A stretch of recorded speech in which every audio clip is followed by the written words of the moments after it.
Tonight, when the sun goes down, you're going to flip a switch. Light will flood the room. You won't think twice about it. But for 99.9% of human history, that switch didn't exist. When the sun set, the world went dark, completely dark. And your ancestors didn't just wait for morning. What they actually did in that darkness shaped the brain you're using right now. Start with the obvious question. Did they just sleep for 12 hours straight? Anthropologist Carol Worthman spent years studying communities that still live without electric light. What she found wasn't one long sleep, it was two. A first sleep right after dark, then a few hours later, people would simply wake up. Not from fear, not from noise. Their bodies just surfaced. This waking period had a name once. Historian A. Roger Ekirch traced it through centuries of diaries, court records, and medical texts. He found thousands of references to it. People called it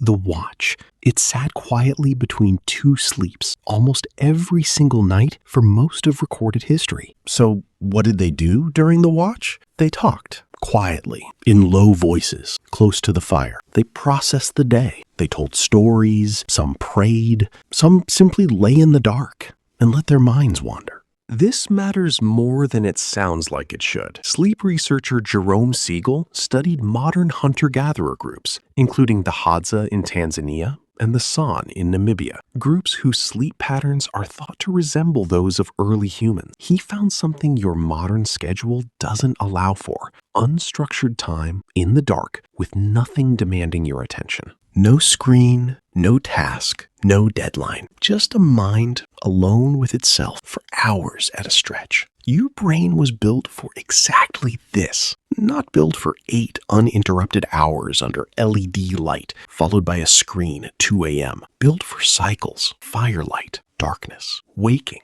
quiet thought, sleep again. Here's the part that should make you pause. That in-between waking time wasn't wasted time.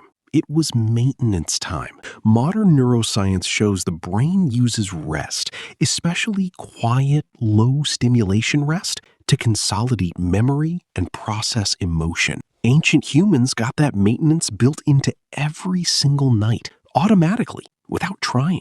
You don't get it anymore. Why? Because the switch changed everything. Electric light didn't just let you see in the dark, it erased the dark. And erasing the dark erased the watch, the quiet hour, the unstructured mind wandering that your biology still expects. Think about what replaced it. Instead of lying still with your thoughts, you reach for a phone. Instead of quiet conversation by firelight, you get a blue-lit feed engineered to keep your attention. The darkness that used to force stillness on you now gets filled with noise, right up until the moment you pass out from exhaustion rather than drift off from rest.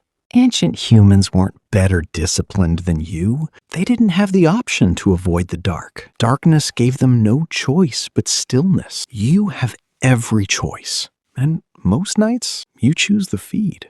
So here's the real question worth sitting with. What would happen if tonight you let the dark stay dark for just a little longer before reaching for the light? Your ancestors didn't fear that hour in the dark. They lived inside it every single night for most of human history. Tonight, when the sun goes down, you'll flip a switch without thinking. But maybe, just for a few minutes, you don't have to.